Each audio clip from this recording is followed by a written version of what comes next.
Welcome back to America's Commercial Real Estate Show. I'm Michael Bull. Hey, this segment is brought to you by Xceligent. If you want a system to track commercial real estate in the major cities around the U.S., check out Xceligent.com.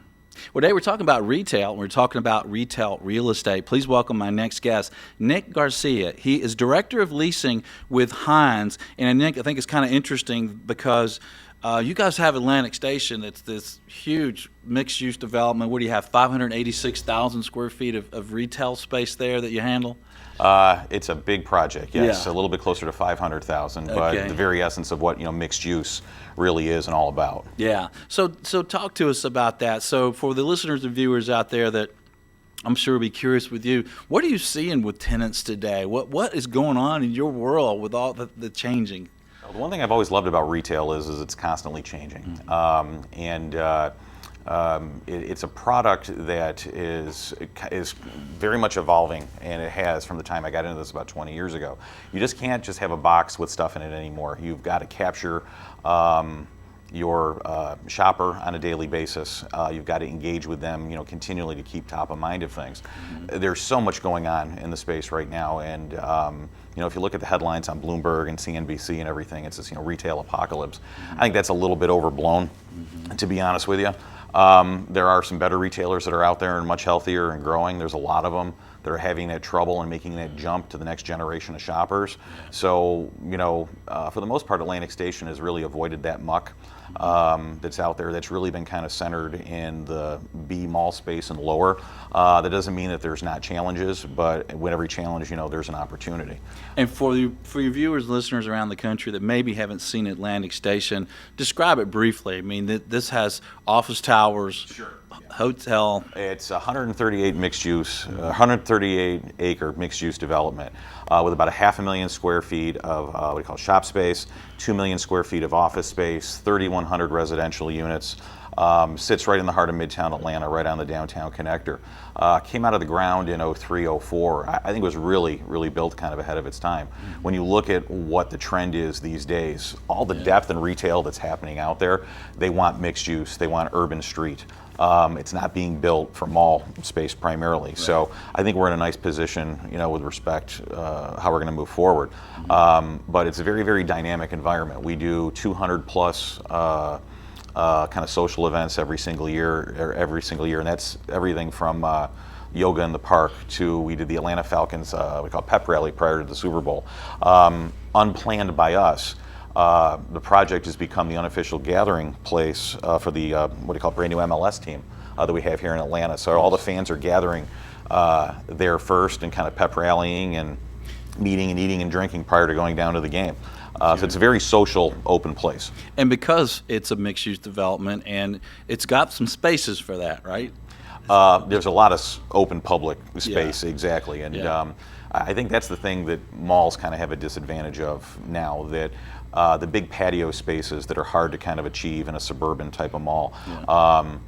The lifestyle trends has really gone on for the last 18 to 20 years. They've really addressed those type of needs, as well as just general public space as well too, whether it be for gathering things like yoga in the park, or to do things like a food truck, or to do like a Christmas tree lighting, things like that truly involve the public in a gathering type of open area. A project like Atlantic Station has a lot of advantages over your typical suburban counterparts. And I want to ask you more, Nick, about the dynamics of dealing with a mixed-use environment, because I think a lot of retailers and people wanting to live and work in mixed-use environments. But before we go there, how much attention are you guys paying attention to at Hines about the credit of these tenants and how they operate today, with knowing what retailers are going through? Are you looking a little harder at how retailers are actually operating? Oh, certainly. There's so much information that's out there. You can press a button on your computer and get a 10Q or whatever on any national publicly traded retailer.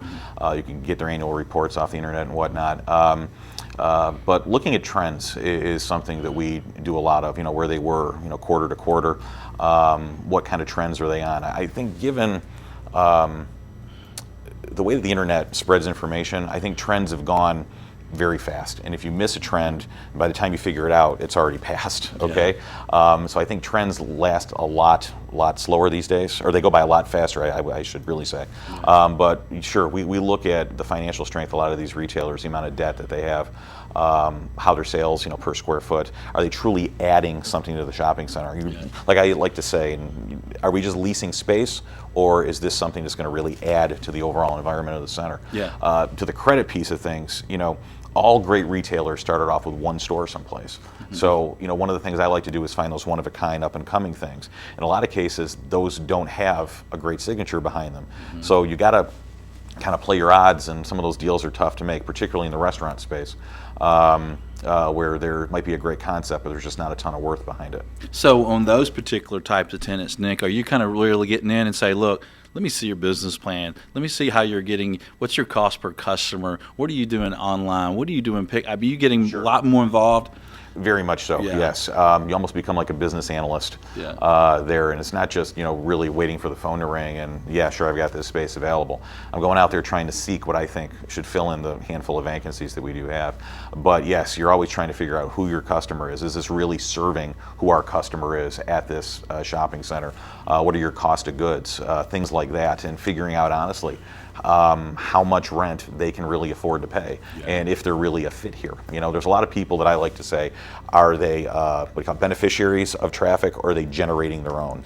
Don't get me wrong, you want to have some people that are the beneficiary of traffic to kind of fill in the cracks, but ideally you want 75-80% of your center to be more than that. You want it to be people that are generating their own. Are they advertising a lot? Are they engaging in social media? Do they have a product that's relevant that people want? Right. That's a good point. And you've done a lot of leasing for retail properties of all types for a long time. And now you're working in this dynamic kind of mixed-use development where you have all these things going on around you, the events, the residential, you have the office use. I know I go to Atlantic Station a good bit in the office buildings where I'm visiting clients. So what's different for the tenants, first of all? What's the benefit or maybe the detriments about a mixed-use development for a retail tenant? Sure. I think they love the words mixed use because it's not just relying on people coming there to buy stuff, okay? Like your most, your typical malls are. When you throw in, 4,000 daily office workers, 3,100 residential units like we've got at Atlantic Station, that is very, very appealing to a potential retailer. So, you make the deal, fast forward a little bit, and then they start commenting on a lease. And there's all these things in there about, about smells emanating out of the premises and noise emanating after hours out of the premises. And one of the things that's really come up a lot lately is insurance. When you've got a mixed-use building, okay, with retail on the ground level, office, say, on your middle levels, and then 2 or 3 levels of residential above that, those might be owned in different ways by different condominium type of associations. Who's got responsibility for a standpipe if that were to blow, for instance, or something like that, and who covers who and what event, and it's walking through those dynamics that I think is kind of challenging these days, where the mall world is very, very efficient. Okay, it's typical. It's a very uniform type of product, and the retailers really grew in the last 20 to 25 years with the REITs by that kind of symbiosis of those things coming together. They stamped out a lot of stores together because they had a very efficient format. You could even stamp the leases. You conformed leases and with very little changes. So now you get into this new type of environment. I think some retailers are savvier than others. Some of them that have worked in downtown, true urban type of environments. A handful of your best lifestyle centers nationally have gone vertical, so to speak, with the residential or the office over there, but when you talk about an environment like an Atlantic Station, you've got multiple uses over the shop level, not just all residential or all retail. You've got both in some instances. And then you've got parking underneath, okay? So it's again, it's not a typical type of retail lease, whether it be mall, whether it be strip center.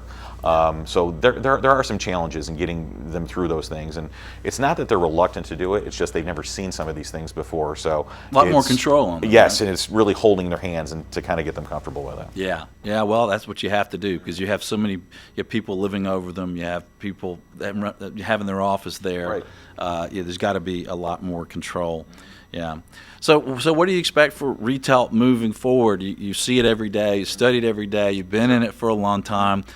fast forward a couple of years, what do you think? Well, if I could, tell the future, I wouldn't be leasing malls. I'll tell you that much. But I think that there's a few things going on. I think omni-channel is something that retailers have to truly embrace.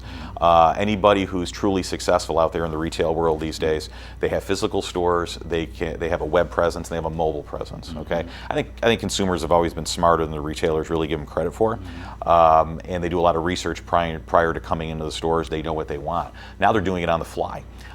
They're in the store, they're looking at it, and wow, the guy down the street will sell this to me for X dollars or whatever it is. So I think having the symbiosis of all those things together, I think a lot of early on retailers said, well, we just need to have a web presence. And like their inventory wasn't connected at the store level to what was online. So it's like, well, your store is telling me you have this. Well, we really don't follow what's on the web. I would happen to get sometimes as I'm walking into a store, whether it be with a book or an article of clothing. So I think all retailers have got to get much more efficient at the omni channel way of doing business. Yeah. I think the burden on the landlord really becomes to create that experience. Yeah. And that's done in many, many different ways. It's not only done with the right retailers, but it's done in the shopping center with events, the things that are happening in the common area, and really, honestly, de-leasing kind of underproductive things, whether they be department stores or whatnot, and getting much more relevant uses in there today. I think it's less about more stuff. I think it's more now about bringing people on site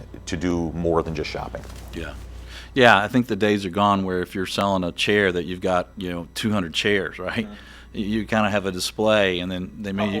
We'll send it to you. Yeah, we'll send it to you, or we'll bring it out of the mothballs from the basement somewhere, like in Manhattan, right? Oh, exactly. Yeah. Yeah, where real estate's expensive. So yeah, I think that you're going to see a lot more of that. I think that's a good point. Well, Nick, thanks for joining us. Great information. Thank you very much. Very, very glad to be here. Yeah. Thanks for the time. And thank you for joining us out there on the radio stations, on iTunes, YouTube, or maybe you're watching on the show website. Please connect with us and comment. And join us next week. And until next week, be sure that you always lead, learn, and laugh. And join us for America's Commercial Real Estate Show.